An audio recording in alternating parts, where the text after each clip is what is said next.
ತಮ್ಮ Prajwal pen drive ವಿಚಾರಕ್ಕೆ ಸಂಬಂಧಪಟ್ಟಂತೆ ಅಣ್ಣ ಸೂರಜ್ ರಿಯಾಕ್ಷನ್ ಕೊಟ್ಟಿದ್ದಾರೆ. SIT ತನಿಖೆಯಲ್ಲಿ ಎಲ್ಲ ಸಾಬೀತಾಗಲಿದೆ.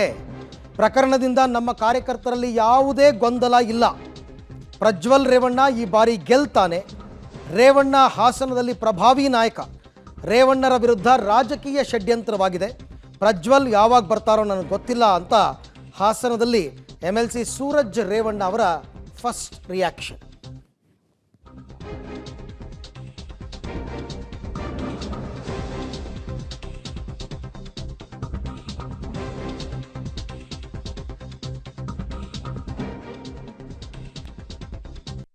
ನೋಡಿ, ಈಗ ತನಿಖೆಗೆ ವಹಿಸಿದ್ದಾರೆ.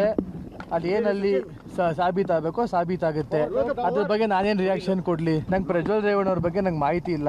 ಇಲ್ಲಿ ನಾನೇನು ಕಾರ್ಯಕ್ರಮ ಅಟೆಂಡ್ ಮಾಡಬೇಕು, ನಾನು ಇಲ್ಲೇ ಜಿಲ್ಲೆಯಲ್ಲಿ ನಾನು ನೋಡಬೇಕು, ನನ್ನ ಕೆಲಸಗಳು ನಾನು ಮಾಡ್ತಾ ಇದ್ದೀನಿ ಅಷ್ಟೇ. ರೇವಣ್ಣ ಸಾಹೇಬ್ರ ಮೇಲೆ 1000 ಮಾಡಲಿ, ಈಗ ಏನು ಸಾಬೀತಾಗಬೇಕು ಅದು ಸಾಬೀತಾಗುತ್ತೆ. ಆಮೇಲೆ ನಮ್ಮ ಜಿಲ್ಲೆ ಜನಕ್ಕೆ ಗೊತ್ತು, ಇಲ್ಲಿ ನಮ್ಮ ತಾಲೂಕು ಜನಕ್ಕೆ ಗೊತ್ತು ರೇವಣ್ಣ ಸಾಹೇಬ್ರು ಏನು ಅಂತ. ನೋಡಿ, ರಾಜಕೀಯ ದುರುದ್ದೇಶದಿಂದ ಯಾರು ಏನು ಬೇಕಾದ್ರೂ ಮಾಡ್ತಾರೆ. ಈಗ ಹಾಸನ ಜಿಲ್ಲೆ ರಾಜಕಾರಣ ತಗೊಂಡ್ರೆ ರೇವಣ್ಣ ಸಾಹೇಬರಿಗೆ ಇನ್ನು ಯಾವುದೇ ರೀತಿಯಾದ ಪ್ರತಿರೋಧದಲ್ಲಿ ಪ್ರತಿಸ್ಪರ್ಧೆಯಲ್ಲಿ ಯಾರು ಇಲ್ಲ. ಇಲ್ಲಿ ಅವ್ರ ಥರ ರಾಜಕಾರಣ ಮಾಡ್ಕೊಂಡು ಬಂದಿರ್ತ ವ್ಯಕ್ತಿ ಇಲ್ಲಿ ಇಲ್ಲ ಈ ಜಿಲ್ಲೆಯಲ್ಲಿ.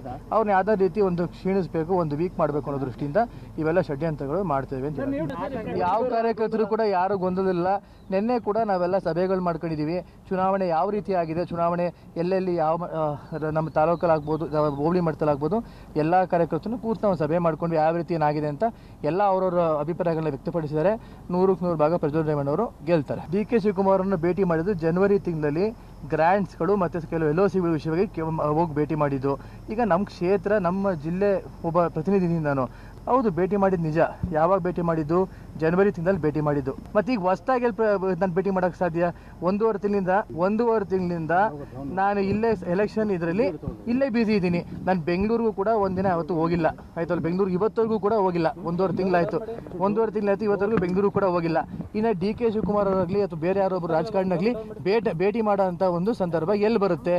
ಹಿಂದೆ ಈಗ ನಮ್ಮ ಕ್ಷೇತ್ರದ, ನಮ್ಮ ಜಿಲ್ಲೆಯ ಒಂದು ಅಭಿವೃದ್ಧಿ ಕೆಲಸ ಕಾರ್ಯಗಳ ದೃಷ್ಟಿಯಿಂದ ಹೌದು ಭೇಟಿ ಮಾಡಿದ್ವಿ. ಸೌಹಾರ್ದ ಭೇಟಿ ಇತ್ತು. ಭೇಟಿ ಮಾಡಿ ಸೃಷ್ಟಿ ಮಾಡಿದ್ರಿ. ಏನೋ ರೇವಣ್ಣ ಅವ್ರ ಕುಟುಂಬ ಕಾಂಗ್ರೆಸ್ಗೆ ಹೋಗೋಕ್ಕೆ ಸಿದ್ಧತೆ ಮಾಡ್ಕೋತಿದ್ದಾರೆ, ಅದು ಅಂತೆಲ್ಲ ಮಾಡಿ.